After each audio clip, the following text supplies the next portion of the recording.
Le Tchad, officiellement la République du Tchad, est bordé par la Libye au nord, le Soudan à l'est, la République centrafricaine au sud, le Cameroun et le Nigeria au sud-ouest et le Niger à l'ouest.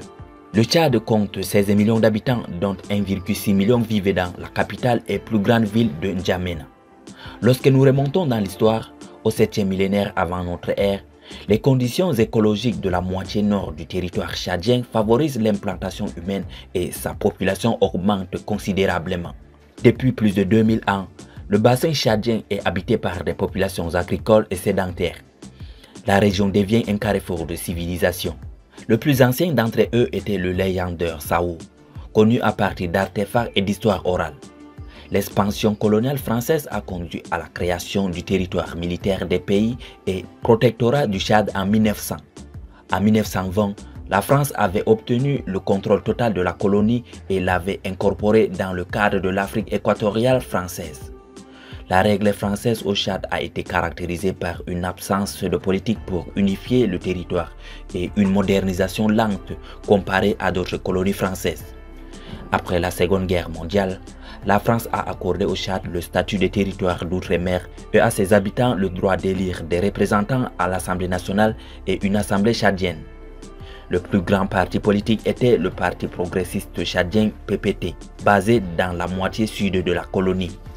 Le Tchad a obtenu son indépendance le 11 août 1960 avec le chef du PPT François Tombalbaye, un Sahara de l'ethnie comme premier président.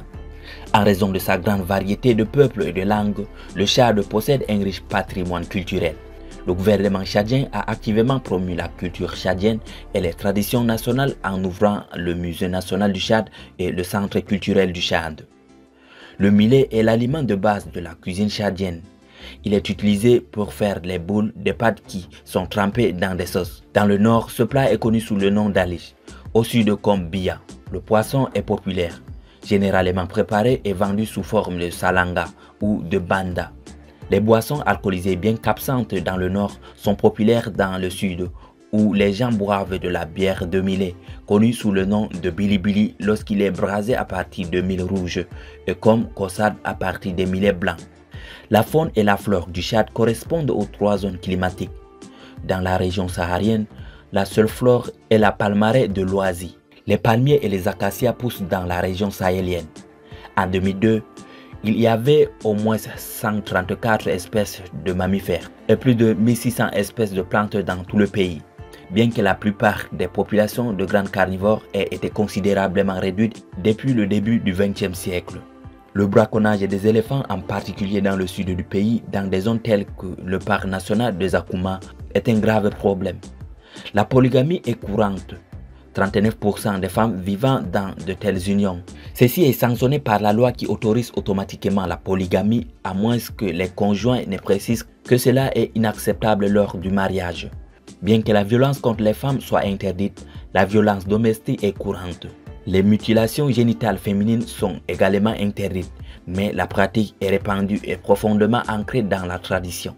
Les femmes n'ont pas les mêmes chances en matière d'éducation et de formation, ce qui les empêche de concourir pour les emplois relativement pour de nombreux secteurs formels. Bien que les lois sur la propriété et d'héritage basées sur le code français ne soient pas discriminatoires à l'égard des femmes, les dirigeants locaux statuent sur la plupart des affaires d'héritage en faveur des hommes, selon la pratique traditionnelle. La majorité des musulmans du pays sont des adeptes d'une branche modérée de l'islam mystique, un ordre suivi par les 35% des musulmans tchadiens qui intègrent certains éléments religieux africains locaux. Une petite minorité des musulmans du pays a des pratiques plus fondamentalistes, qui dans certains cas peuvent être associés à des mouvements salafistes saoudiens. Les catholiques romains représentent la plus grande confession chrétienne du pays. La plupart des protestants, des membres de communautés religieuses témoins de Jéhovah sont également présents dans le pays. L'éducation tchadienne. Les éducateurs sont confrontés à des défis considérables en raison de la population dispersée du pays et d'une certaine réticence des parents à envoyer leurs enfants à l'école. Bien que la fréquentation scolaire soit obligatoire, seuls 68% des garçons fréquentent l'école primaire et plus de la moitié de la population est analphabète. L'enseignement supérieur est dispensé à l'université de N'Djamena. À 33%, le Tchad a un taux d'alphabétisation les plus bas de l'Afrique subsaharienne. En 2013, les conclusions du département américain du travail sur les pires formes de travail des enfants au Tchad ont indiqué que la fréquentation scolaire des enfants âgés de 5 à 14 ans était aussi faible que 39%.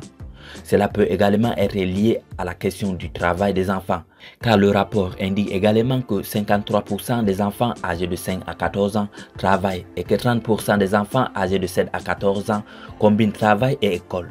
Un rapport plus récent du DOL a répertorié l'élevage du bétail comme une activité majeure qui employait des enfants mineurs.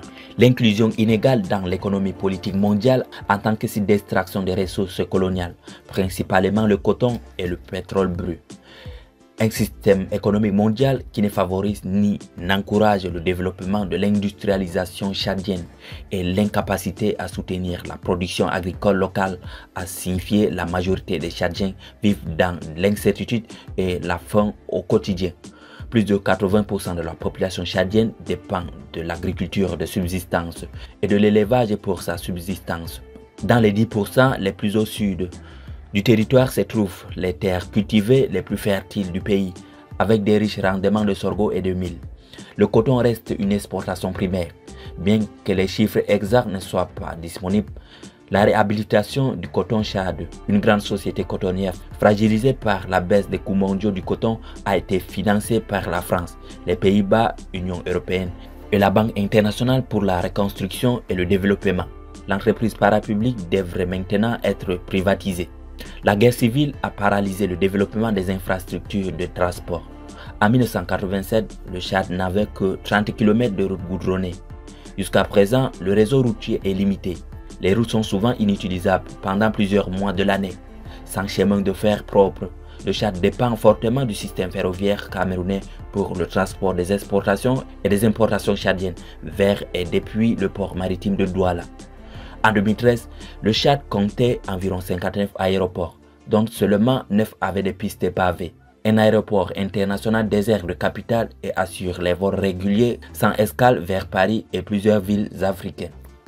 Le secteur de l'énergie du Tchad a connu des années de mauvaise gestion de la part de la société parapublique Tchad-Ouattara et Electric Society, qui fournit de l'électricité à 15% des citoyens de la capitale et ne couvre que 1,5% de la population nationale.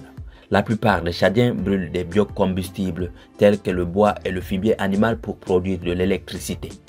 Le système de télécommunication est basique et coûteux, avec des services de téléphonie fixe fournis par la compagnie de téléphonie publique Sotel Tchad.